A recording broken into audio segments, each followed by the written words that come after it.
এই রমজান মাসে শেষ দশকে আল্লাহ রাসূল ইতিকাফ করার কথা বলছেন। কি করার কথা? ইতিকাফ করার কথা বলছেন। ইতিকাফ করার কথা তিন প্রকার: ইতিকাফ, ওয়াজিব ইতিকাফ, সুন্নত ইতিকাফ, নফল ইতিকাফ। ওয়াজিব ইতিকাফ এটাকে বলা হয় ওয়াজিব এবং সুন্নত ইতিকাফের জন্য রোজা শর্ত। কি শর্ত? ওয়াজিব এবং সুন্নত ইতিকাফের জন্য রোজা শর্ত, আর নফল ইতিকাফের জন্য রোজা শর্ত নয়। ওয়াজিব ইতিকাফ যেটা মান্নতের ইতিকাফ, মনোযোগ দিয়ে শুনবেন। মান্নতের ইতিকাফ, মান্নতের ইতিকাফ কোনটা? যে আমরা অনেক সময় মান্নত করি, আবার কেউ বলে যে মান্নত করা না জায়েজ, অথচ হাদিসের মধ্যে এসেছে একটা মান্নতের ইতিকাফ আছে। সুবহানাল্লাহ। এই জায়গায় এরা বলে যে মান্নত উন্নত করা যাবে না, এটা হাদিস পড়ে না, তো বললেন না জানতো। আল্লাহ রাসূল সাল্লাল্লাহু আলাইহি সাল্লাম বলেন মান্নতের ইতিকাফ। মান্নতের ইতিকাফ কি? কেউ বলে যে আমার সন্তান যদি অসুস্থতা থেকে শেফা দান করে আল্লাহ, আমি 3 দিনের ইতিকাফ করব। অনেকেই এরকম মান্নত করে যে আমি 3 দিনের ইতিকাফ করব।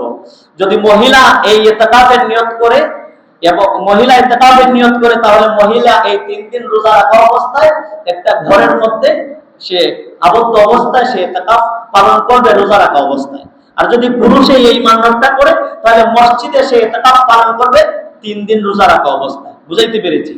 তাহলে মান্নত ইতিকাফ করা অবস্থায় রোজা রাখতে হবে। যত দিনের নিয়ত করবে সে ততদিন রোজা রাখা অবস্থায় মসজিদে মহিলা ঘরে অবস্থান করে, সেটার নাম হলো মান্নত ওয়াজিব ইতিকাফ। সেটার নাম কি? সেটা যদি কেউ তরক করে গুনাহগার হবে। এখন আসলে নফল ইতিকাফ। নফল ইতিকাফ হলো সেটার জন্য কোনো সময়সীমা নির্ধারিত নয়। আমরা জুমার নামাজে এসেছি, আমরা মসজিদে ঢুকে প্রবেশ করলাম, আমি নফল ইতিকাফের নিয়ত করেছি। এই নফল ইতিকাফের জন্য রোজা শর্ত নয়। আমরা যতক্ষণ মসজিদে থাকবো ততক্ষণ নফল ইতিকাফ হবে, এবং যতক্ষণ বসা থাকবো ইতিকাফকারীদের সওয়াবের মতো আমলনামা লিখতে থাকবে। এটার জন্য রোজা শর্ত নয়।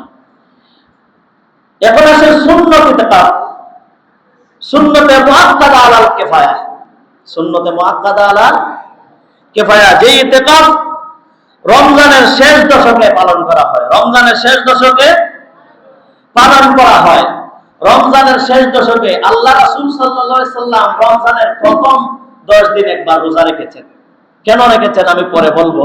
কিন্তু শেষে এসে আল্লাহ রাসূলের জীবন দশায় কখনো শেষ দশকের ইতিকাফকে তিনি পরিত্যাগ করেন নাই। শেষ দশকের ইতিকাফ করেছেন।